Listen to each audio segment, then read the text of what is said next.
day 2 of Arctic Trek, and we are currently still in Copenhagen, eating some Danish pastries, having a coffee, and about to set off to find some sights before we head off to Stockholm.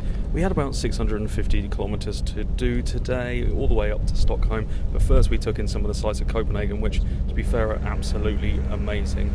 We stopped for fuel, which is something we did a lot, before we went over the beautiful bridge over into Sweden from Denmark. We stopped then somewhere that I can't pronounce, much like most names on this trip, for lunch, and I have to say that's probably one of the best lunches I've had in a long time. It was right next to the 6th biggest lake in Europe, something like that, but it was massive.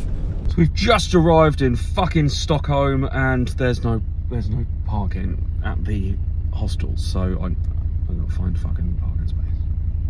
And it says you can't just fucking leave it here, or I'm assuming that's what that says. Our interesting stay for tonight was Langholmen, which is a converted 1800s prison. As you can see, it's literally a prison. We were staying in a prison, and by staying I mean in a cell. We were cell 118.